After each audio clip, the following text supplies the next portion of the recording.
Good evening from the Ford Center for the Performing Arts at the University of Mississippi in Oxford. I'm Jim Lara of the NewsHour on PBS, and I welcome you to the first of the 2008 presidential debates between the Republican nominee, Senator John McCain of Arizona, and the Democratic nominee, Senator Barack Obama of Illinois. The Commission on Presidential Debates is the sponsor of this event and the three other presidential and vice presidential debates coming in October.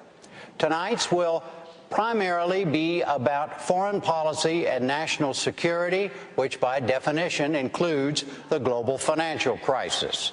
It will be divided roughly into 9-minute segments.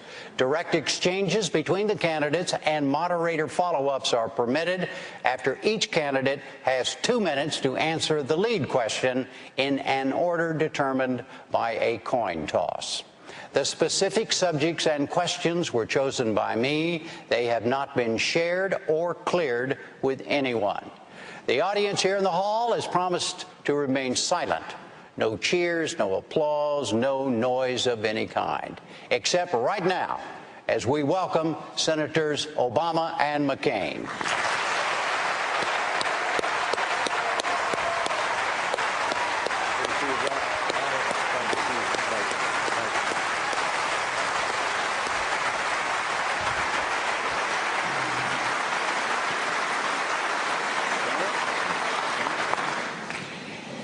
Let me begin with something General Eisenhower said in his 1952 presidential campaign. Quote, "We must achieve both security and solvency.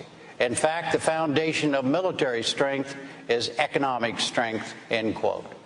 With that in mind, the first lead question. Gentlemen, at this very moment tonight, where do you stand on the financial recovery plan? First response to you, Senator Obama. You have 2 minutes. Well, thank you very much, Jim, and thanks to the Commission and the University of Mississippi Ole Miss for hosting us tonight. I can't think of a more important time for us to talk about the future of the country. We are at a defining moment in our history. Our nation is involved in 2 wars, and we are going through the worst financial crisis since the Great Depression. And although we've heard a lot about Wall Street, those of you on Main Street, I think, have been struggling for a while, and you recognize that this could have an impact on all sectors of the economy. And you're wondering, how's it going to affect me? How's it going to affect my job? How's it going to affect my house? How's it going to affect my retirement savings or my ability to send my children to college? So we have to move swiftly, and we have to move wisely. And I've put forward a series of proposals that make sure that we protect taxpayers as we engage in this important rescue effort. Number one, we've got to make sure that we've got oversight over this whole process. $700 billion potentially is a lot of money. Number two, we've got to make sure that taxpayers, when they are putting their money at risk, have the possibility of getting that money back and gains if the market and when the market returns.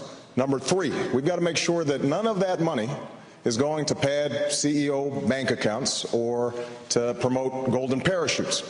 And number four, we've got to make sure that we're helping homeowners, because the root problem here has to do with the foreclosures that are taking place all across the country. Now, we also have to recognize that this is a final verdict on 8 years of failed economic policies promoted by George Bush, supported by Senator McCain. A theory that basically says that we can shred regulations and consumer protections and give more and more to the most, and somehow prosperity will trickle down. It hasn't worked. And I think that the fundamentals of the economy have to be measured by whether or not the middle class is getting a fair shake. That's why I'm running for president, and that's what I hope we're going to be talking about tonight. Senator McCain, 2 minutes. Well, thank you, Jim, and thanks to everybody. And I do have a sad note tonight. Senator Kennedy is in the hospital. He's a dear and beloved friend to all of us. Our thoughts and prayers go out to the Lion of the Senate. I also want to thank the University of Mississippi for hosting us tonight. And Jim, I've been not feeling too great about a lot of things lately, so have a lot of Americans who are facing challenges. But I'm feeling a little better tonight, and I'll tell you why.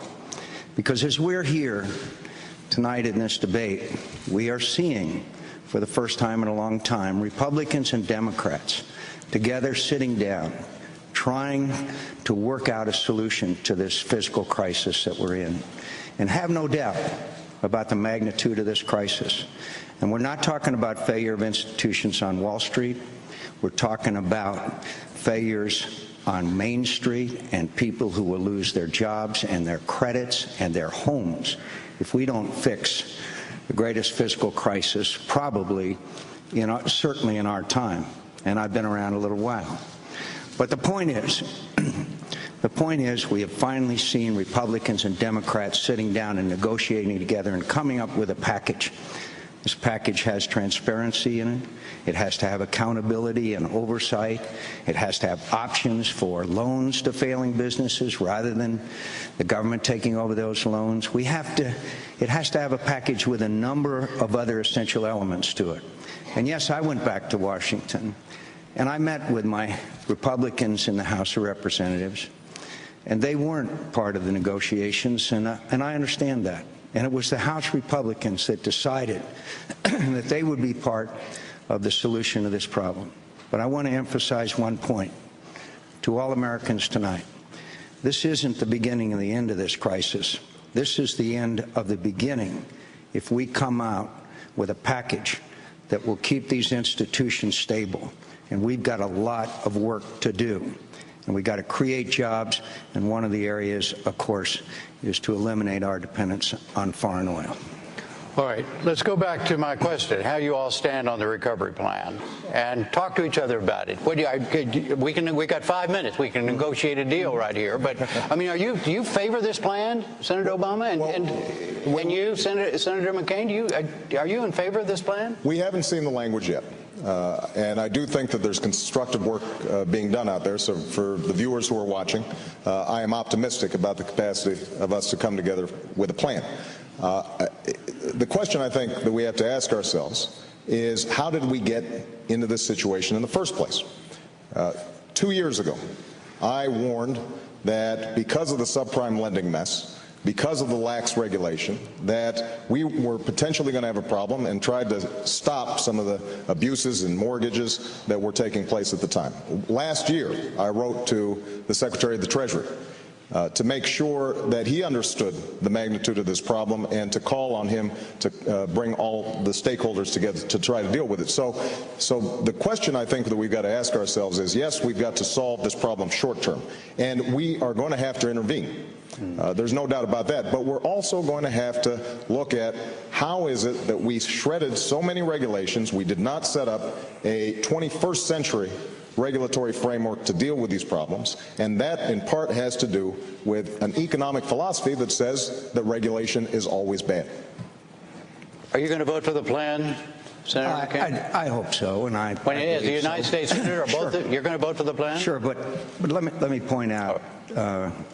I also warned about Fannie Mae and Freddie Mac, and warned about corporate greed and excess and CEO pay and all that.